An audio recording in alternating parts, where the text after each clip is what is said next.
Action on Patrick Antonius. Chris Jesus Ferguson here. He's straddled. 10-10-4, I can't really bet up from 6. 10-7, I can bet up from 9 or 10 or jack a lot. You can't forget about him. Like I said, he kind of just sits in the grass and waits for the right moment, huh? Well, yeah, it's managed to make him $160,000 so far. 5,100. And here comes Mike Matusow. Wow, I have a bad feeling about this one, Mikey. You have kings? All right, I'm all in. I got 60.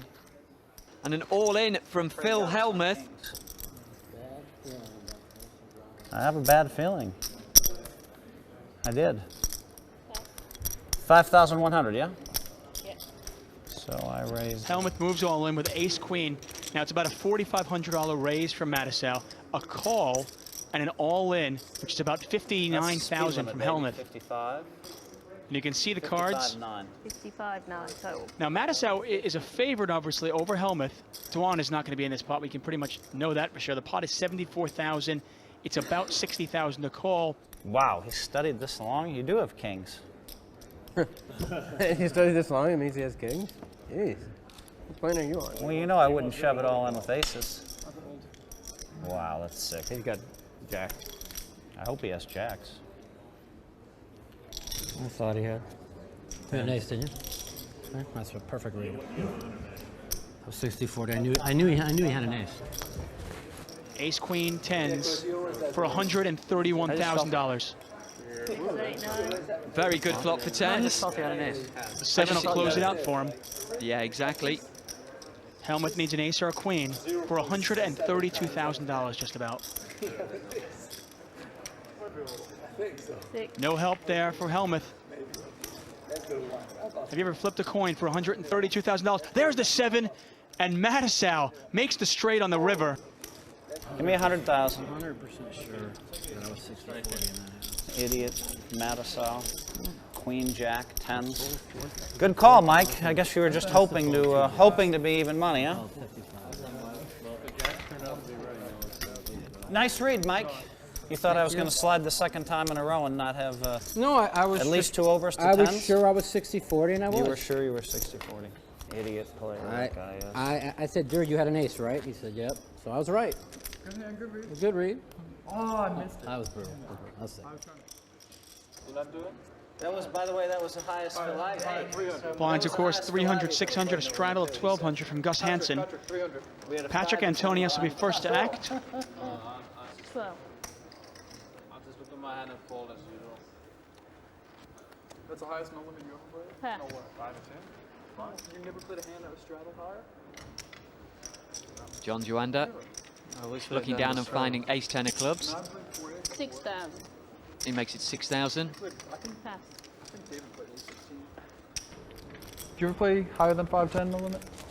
Like, did you ever have a hand where there was I mean, I might have been in blind a bigger hand than- or something. I don't know. Yeah, I'm saying Talking one about hand. playing it. I'm saying one hand. Did you ever play a hand that was straddled higher than, 10,000? No? We had some 8,000s in Bellagio a few months ago. I'm not going to lie. I know, but I'm saying, I don't know. I figured I you don't would have remember. bigger. I don't even remember. Matter of fact, I'm definitely, truly going to be honest. The way this game is playing is absolutely the biggest game I've ever played in. And 2 4s for Gus Hansen. He's probably going to at least call this. Probably thinking, is there any value to raising this? Can I take it down pre-flop? Take the last guy. That's tough, isn't it? I think he might show a lot of respect for John Joanda. I think he'll be happy to see a flop, give himself a chance to flop 3 4s. 6 total, yep. If I had a jet 9. So this you're one right. is going to be 4 to the flop, 4s, 8s, ace jack, and ace 10. The raiser with the worst hand. Pot is nearly $25,000. 9, Jack 10. Jack 10, 9. I was thinking, I was kind of looking at. Obviously, it's a scary flop for everybody involved, isn't it? And a pretty ugly flop for Gus Hansen. I was going to say, it's not too scary for Gus. I think he's going to know his hand's worth absolutely nothing. That's pretty crazy. Of course, it looks like an up and down straight for Phil Ivey. But if a queen comes, he might be scared of a king.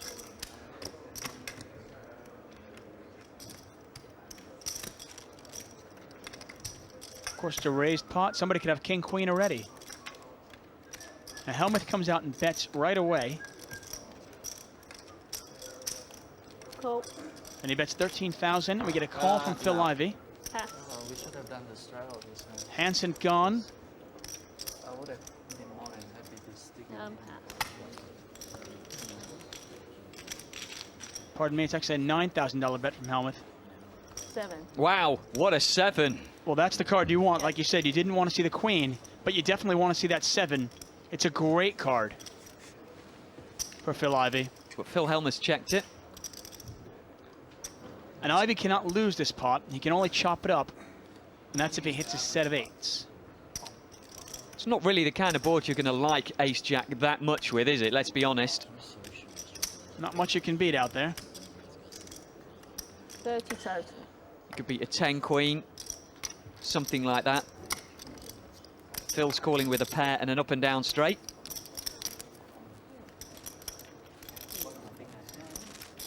Well, Ivey bets. He doesn't mess around when he bets. Bets just over $25,000.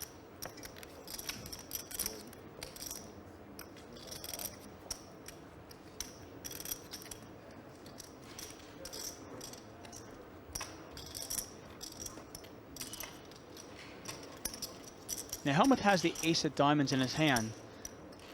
So might it be less likely that Ivey's making this play with a flush draw?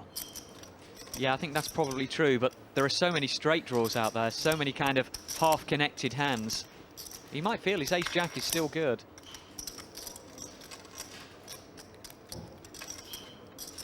We obviously know better. And Phil Hellmuth's nightmare continues. And his problem is, if he thinks he's in front, if he thinks he's got Phil Ivey on a draw, he could move all in here. He's only got 100,000, and that would make the size of the pot 100,000 if he just calls the 30.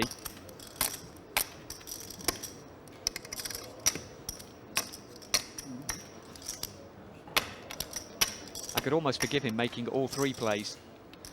Of course, the problem with the all-in, he's only ever going to get called if he's behind. Having said that, I suppose a 10 queen of diamonds would probably call him. This hand is just oozing with analysis. Pot is $73,000. All right, I'm all in. $30,000 for Hellmuth to call. All in. And Well, he's announced all in. He's all in. Straight? Ivey nods his head. He calls this. That's good. And I'm Hellmuth drawing needs down. an 8. Or he's going busto again. Oh, and what a look. What do you want me to do? I can't believe he can have it every time against me. Scary bot though for ace jack, Phil. What do you want me to do, John? I mean, this guy's been so lucky against me in my life, I can't even take it. That is not the 8. He deserves it. And Phil Good Ivey hand, wins man. another pot. Fucking deserve it. Give me 100.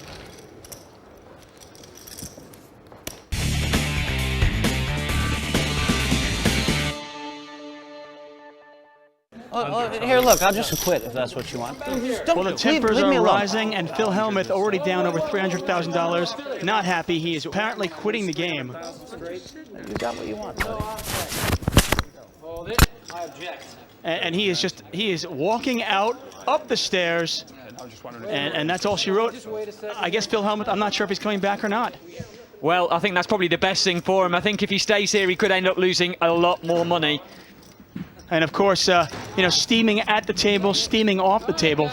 Phil Hellmuth obviously very, very upset. Phil, can we grab a quick word before you leave? Quite a dramatic exit. What's prompted you to cut and run? Well, I mean, the floor man has to show a little more discretion. You can't let me swear 140 times, and then when I get 300,000 loser whisper, please stop swearing.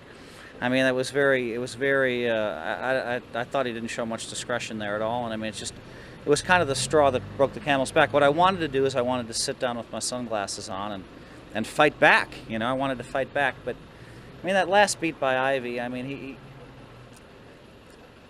it's aggravating to me. Yes, Phil Ivey's a great player. I'm not saying he's not a great player, but he's been holding over me for a long time. You know, in LA, I picked up ace-king suited 7-handed. He picked up 2 aces, you know, at the World Poker Tour tournament. You know, I mean, I'm cut off, he's button. And he's just been holding over me. He beat me for 536,000 playing Chinese. It's been frustrating. Now, if you ask Phil if I'm going to beat him for $1 million in a night, he'll tell you, yeah. But, you know, he said, but he'll tell you he hopes he's up $2 million before I beat him for $1 million in a night. You leave 300 down tonight, though, as well. I mean, are you philosophical or furious about that? Well, I mean, what can you do? I mean, you know, I lost every, you know, I made a stand against Mike Matusow. The stand was wrong, but I still had 13 outs. I could easily have won that pot. And then he made a bad call against me with 10s, and I lost that coin flip. And then Ivey hit an offsuit 7. I mean, his only card to get paid. I mean, you know, come on, if an 8 or a queen comes, there's not any action. He needs an offsuit 7, and that was just frustrating. I mean, he just called 9,000 to hit an offsuit 7 on me. So all you can say is, for that game, it wasn't that much money. I mean, everybody was going crazy at the end. So normally I'd stay around and fight, but I like to be happy. I mean, I do. I mean, I'm so blessed in life. I'm blessed with fortune and fame and so many great things, and I just don't want to. If I'm not happy, I just go. I don't have to play in a situation where I'm not happy.